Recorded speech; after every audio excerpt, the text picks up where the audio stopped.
देखें फेसबुक से लेके गूगल से लेके जितनी भी बड़ी बड़ी कंपनीज हैं अराउंड द वर्ल्ड, उन सब ने अपने अपने ऑफिसेज इंडिया में खोले हैं and they are the billion. ठीक है, ये बिलियनर्स कंपनी है, उन्होंने अपना पूरा सारा वहाँ पे उनकी, अब जीडीपी सिर्फ उनकी अपनी की देख लें कि उनकी अपनी ग्रोथ कितनी है। हमारे पास क्या है, वी डोंट इवन हैव कि हम पेपल के ऊपर अभी तक हमारे जो आईटी मिनिस्टर साहब हैं उमर सैफ आई थिंक, तो वो अभी तक पेपल के मामले पे जो है वो बड़े कन्फ्यूजन के शिकार हैं। उन्होंने अभी तक उस पर कोई क्लियरिटी नहीं दी कि इंडिया अपना इतना सॉफ्टवेयर लोगों को बाहर एक्सपोर्ट कर रहा है और हमारे पास क्या है, इवन हमारे जो ग्रेजुएट्स हो रहे हैं उनको कुछ पता ही नहीं है किसी चीज़ का। सही बात है। तो बेसिकली इसका इशू ये है कि हुकूमत पहले तो पॉलिटिकल इंस्टेबिलिटी आनी चाहिए, उस वक्त जुडिशरी में रिफॉर्म्स की ज़रूरत है, अदारों में रिफॉर्म्स की ज़रूरत है, उनको बताना चाहिए कि इस चीज़ को कैसे हैंडल किया जा सकता है। इंडिया ने आप देखें कि अपना जो है स्पेस पे उन्होंने जो है अपना उस पे चंद्रयान भेजा, ठीक है, वो अलग डिबेट है कि उसको जो भी, but they are doing something, ठीक है, वो अपनी कंट्री की प्रोस्पेक्ट्स के लिए, अपनी फ्यूचर जनरेशन के लिए, अपने लोगों के लिए कर रहे हैं। They are doing in the field of आपकी जो आईटी डिपार्टमेंट्स आप होंगे, IT is one of the best in the world, उनका है, उनके लोग गूगल में आपको देख लें इंडियंस कहाँ से कहाँ नहीं पहुँच गए, where we stand today. Manufacturing और साथ साथ आई थिंक उनका जो आईटी सेक्टर है वो इस तरह बूम हुआ है, वो क्यों है, जब तक आपने अपने स्टूडेंट्स, अपने आने वाली नस्लों पे इन्वेस्ट नहीं करना तो you are going to gain nothing, आपको कुछ भी नहीं मिलेगा। तो ये बात है, एजुकेशन पे इन्वेस्टमेंट होगी तो आगे मुल्क बढ़ेगा। जी जी बिल्कुल, किसान और किसानों को आप बूस्ट नहीं कर रहे, उनकी कोई मदद नहीं कर रहे। दिन ब दिन वो खाद का रेट देखें वो इतना ऊपर चले गया है, बिजली का रेट देखें वो इतना ऊपर चले गया, इवन अब तो गैस तो वैसे ही नहीं आ रही ना आम घरों में। इंडिया जो है वो सिक्योरिटी दे रहा है और बड़ी कंपनीज को एक रियलाइबिलिटी हो रही है, उनको पता है कि अगर हम यहाँ पे आएंगे हम सेफ जोन में हैं। ठीक है, आप अपनी कंट्री में हम किस को, हम पीएसएल अभी हो रहा है आपके सामने ही है, ठीक है, हम अभी भी बड़े खदशे में होते हैं कि अल्लाह ना करे कोई हादसा, कोई चीज़ ना हो जाए। ठीक है, सो देखें अभी तक आपके फॉरेन प्लेयर्स, फॉरेन लोग यहाँ पे आने से कतराते हैं।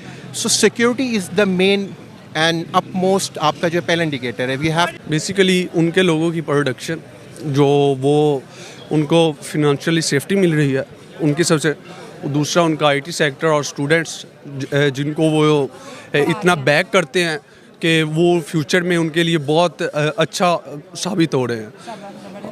जी मेरे नज़दीक ये 2 पॉइंट बहुत अहम हैं। करेंगे टाटा ग्रुप के कैपिटलाइजेशन पे 365 बिलियन डॉलर तक जी उनकी कैपिटलाइजेशन पहुंच चुकी है। और अगर आईएमएफ की रिपोर्ट की बात करें तो पूरे पाकिस्तान की इस वक्त जो जीडीपी है 341 बिलियन डॉलर की है।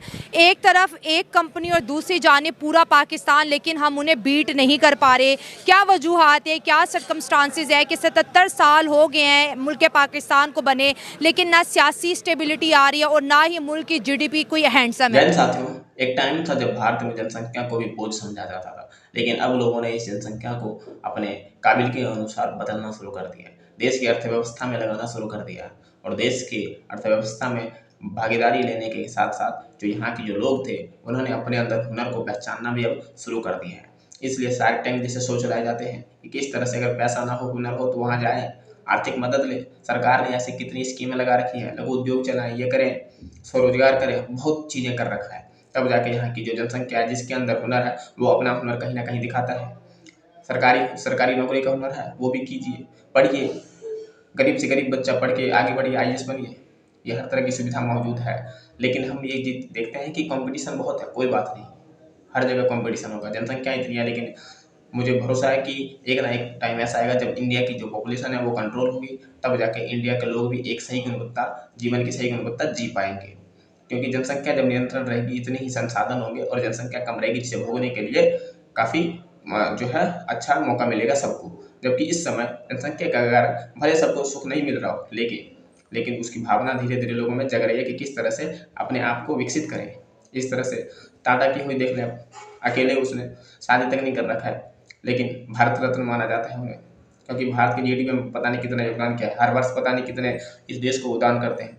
पाकिस्तान की पूरे देश की जीडीपी उतनी नहीं है, यानी कि जितना उत्पादन पूरे पाकिस्तान करता है एक साल में, उससे ज़्यादा उत्पादन ये कर लेते हैं टाटा कंपनी के। और टाटा जैसे इंडिया में कई कंपनी है, लेकिन फिर भी भाई, लेकिन जिस दिन रतन टाटा का जो देहांत होगा, भारत के लिए बहुत ही शोक का दिन होगा उस दिन। शायद राष्ट्रीय छुट्टी भी रखा जाए, इतने बड़े जो दानी माने जाते हैं इस समय। और ऐसे भारत में बहुत ही बंदे हैं जो कि भारत को दान भी करते हैं, भारत की जीडीपी को भी संभाल के रखे हैं। तो बिजनेसमैन का बहुत योगदान होता है किसी भी देश में। पाकिस्तान में अगर इतना बड़ा बिजनेसमैन होता तो शायद उसे कुछ संभाल पाता। टाटा जैसे बिजनेसमैन यहाँ पर पाकिस्तान में वहाँ नहीं है, जबकि इंडिया में है। जबकि लोग शुक्रगुजार भी हैं टाटा का, गरीब से गरीब बंदे टाटा का नाम जानते हैं और उनके काम को जानते हैं कि किस तरह से वो भारत में योगदान करते हैं, वो किस तरह से भारत के लोगों को मदद करते हैं।